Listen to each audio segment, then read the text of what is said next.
All right, good day downtown.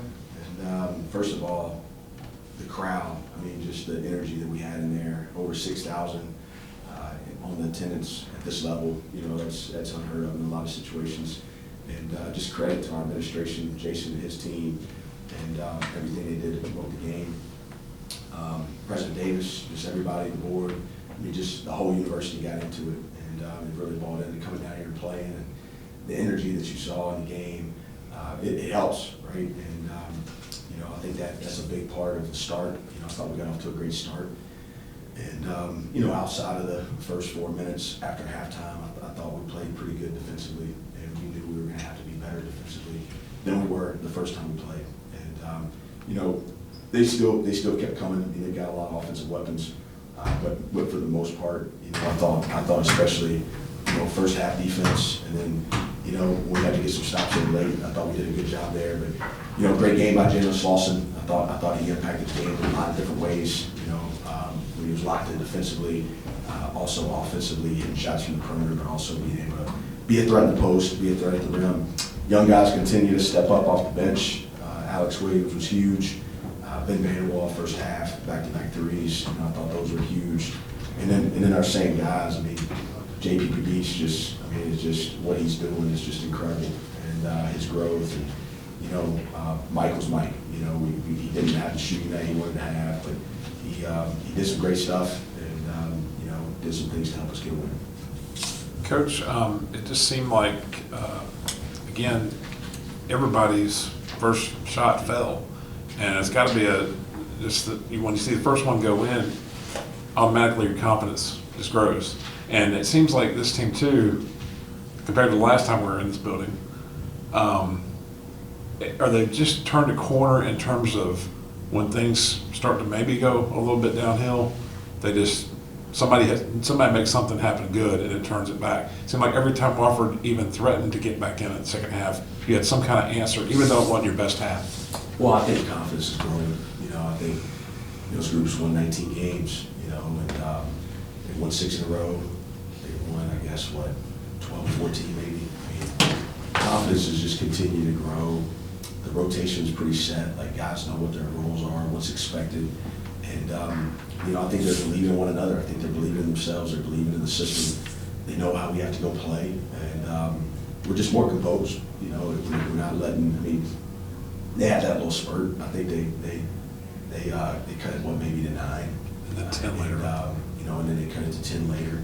But then as soon as they cut it to 10, I think we pushed it right back up. And, you know, that's just staying calm, right? Like, stay confident, stay composed. You know, like, hey, okay, it's the margin's still 9 or 10. Okay, let's not lose our minds. Let's do what we got to do. Let's refocus. And that's the biggest thing. I think they're helping each other refocus better. And, you know, they're having more talk.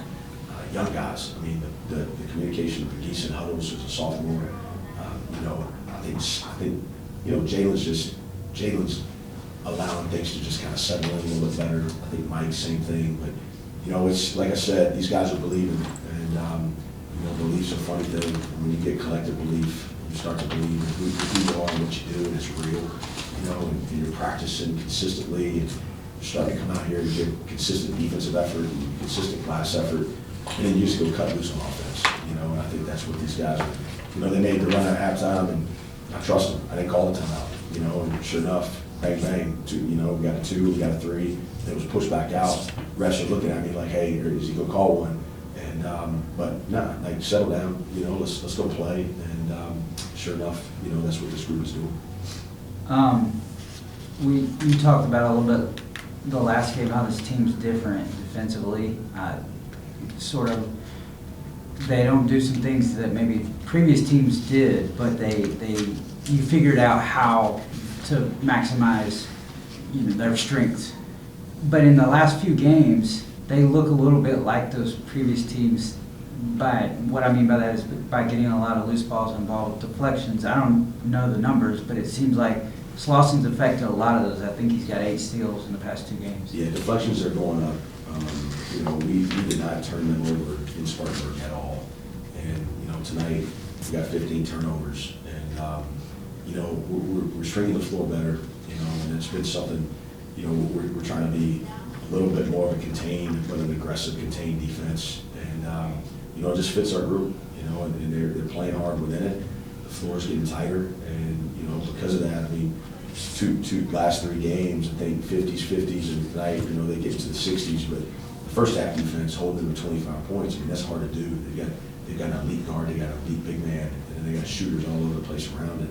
And so, you know, that's something where, again, like, what's your identity going to be? You know, like, what are you going to hang your hat on? And if this group hangs their hat on getting stops first, and then rebounding, and then running, and going out and playing free offense, that's a fun way to play.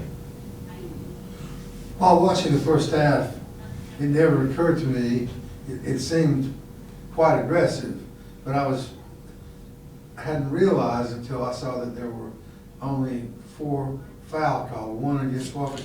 That seems to me remarkable for a half of basketball. I guess the conditions of fouling for that, but I mean, I couldn't believe it when I looked at the stats and saw that only 1 foul had been called, but only 3 on you. Yeah, I mean, look, we won the game by double digits. We're happy, you know. It's I'm not gonna miss my dinner tonight worrying about the refs. I thought, you know, sometimes you see it like when the margin got big early, and sometimes, you know, like that will happen occasionally. You know, like there's contact on one end, they're gonna call it, and the team has a lead, they're gonna make you earn it. You know, I thought there was some screens that were illegal that, you know, I tried to bring attention to, but, you know, at the end of the day, I just personally, to be honest with you, it's helped me since the Greensboro home game not to really, you know, let the refs do the job. I think it's a really hard job. I think reffing games is very difficult when you got a fast tempo and you have the athletes that are out there playing. And, you know, I've been trying to let them do their job and be focused on my job. And, you know, they called 13 fouls on us, they called 6 on them. You know, maybe that's what it was. You know, I'll have to watch the film and I have to see it, but we're not going to split hairs on that. Well, the extent that anyone can not worry about that which he cannot control is directly related to one's happiness. If you can eliminate, it's hard to do, but if you can eliminate, and you frequently make reference to, I can't control that, so. Yeah, we don't control that. You'll live a long and happy life. Serenity. To piggyback on that a little bit, you have shot a lot of free throws in this 5-game winning streak coming into today. You don't go to the line in the first half and you still score 42 points, which kind of gets back to our point of finding different ways to be successful. Just a really efficient offense in the first half especially. And I think at one point, I think you were out rebounding them 15-4 and 60 or 15 were offensive. So you were just killing them on the glass in the first half as well. Yeah, at halftime, we had gotten 100% of their misses, and we got 40% of our misses. Right. So, you know, it's just, again, credit to our team. I mean, it's something they brought into. I mean, they're going. We let a couple get by, and you know that I thought they shot. McCorkle shot a 3 on the left wing there, and we missed the box on the backside. They scored it, and got a hand one. But you know, we're just doing better there. Like it's ownership. We get 12 offensive rebounds. And, you know, we had 23 defensive rebounds. It's just something that we should be good at. And it was something that, you know, middle of the year when you're looking at it, you know, you always got to ask yourself as coach, are we capable, right, and just not doing it? Are we not capable? And so to ask them to do it would be basically, you know, stepping on the gas on a parked car. I think with this group, like, we're capable of being an elite rebounding team. Not a good rebounding team, elite, right? You got Jalen Slauson out there, right? It starts there. Right, like he should be an elite rebounder on both backboards, right? Marcus Foster, okay, 7'2" wingspan, whatever it is, okay. Mike Bothwell, 9 rebounds in the last game. I mean, great rebounder, right? But then you look at Tyrese, you look at Garrett, you look at Alex Williams, Ben Vanderwall just goes after balls nonstop. You know, it's something that, you know, it's one thing as a coach when you're begging and asking guys to do it. When it gets really fun is when you hold them accountable, and they start doing it, and they start holding themselves accountable. I think that's where we got to a little bit. Like, hey, this helps us win, right? If you want to go win, like, go rebound the ball. And, you know, it's when you get offensive rebounds, usually, I mean, second chance points. Tonight we had 11, you know, and it's been something that ever since that Greensboro home game, you know, seeing how few we got that game, you know, we've just been a lot better there. if you look at past year's champions of this conference, or probably any conference, rebounding margin is probably maybe an overlooked stat, but I was looking, one of those John Schulman teams the other night had like a plus 10.8 at the end of the year. And then, you know, forwards had some really good. Is that something that you guys, because rebounding is more than just boxing out. It's like, it's an inexact art, because you have to get the loose balls, and that's not always just boxing out. Can you just speak to that and how difficult that is to teach? Yeah, I mean, I think the first thing you gotta do is you gotta be physical, you gotta be willing to go, right?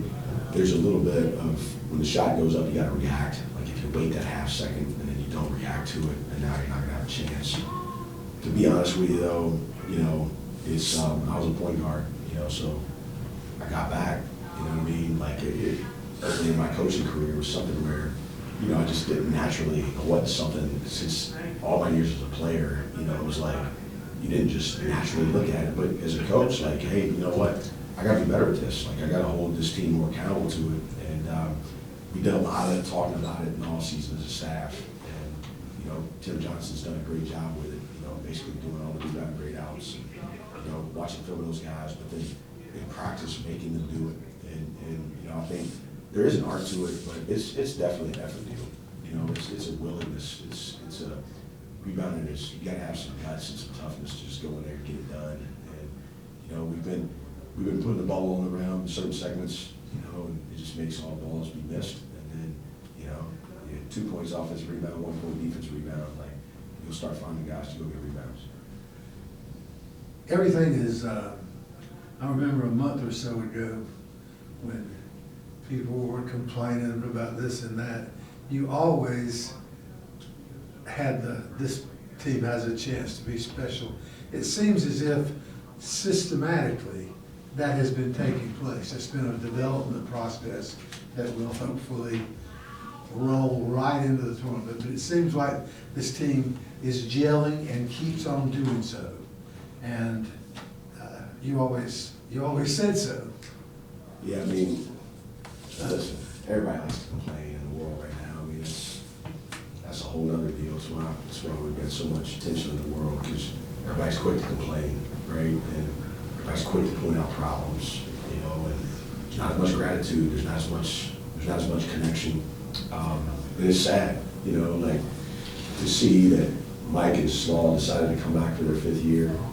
Like, you think they were trying to give up a 13-point lead at the Greensburg game, right? Like, it's a situation where we had to just funnel out the noise, and you know, it was just one of those deals where it was kind of odd, right? I mean, we had beaten Belmont, we beat Stephen F. Austin, we beaten South Carolina, we won at App State, and it was just understanding that, really, to be honest with you, and this is going to sound really crazy, but I brought the team in after the Greensburg game, and my message to them is, hey, listen, I don't care what you're hearing, and I don't care what anybody's saying, you got permission to lose. And there's more to this life than this, and we're not going to let people that don't have proper perspective in this take away our joy, and we're going to go play this game with joy, right? And we're not going to go out here afraid to lose, because this is our program, this is our team, this is our locker room, right? And so we're going to find the fun in this, and we're going to go out there, and we're going to lean on one another, and we're going to go out there with a spirit of power, we're going to be confident, we're going to love one another, and look, we're going to go out there and have some fun. And it was literally like the whole message leading into the game of Chattanooga. And I wanted them to be free, and I wanted to pull the pressure off of them, because they deserved that. And I knew 5 and 9 were underclassmen, and I knew that we have a guy playing in Greece, and we got a guy playing, you know, in Germany right now. And, you know, those guys were 2 5th years, and there was going to be some growing pains. And, like, I've been saying that since the fall, right? Like, we're going to start a brand new point guard. And how's he playing right now? Right? We're not getting too many complaints about him, right? He's playing pretty good ball. You know, the bench has some things figured out. Like, you know, just stay in there. You know, and that's what I told the guys, just stay in there. And I think that's a life lesson. Like, win and lose, like, keep fighting. You know, and it's easy to get caught up, but, you know, this team's got purpose right now.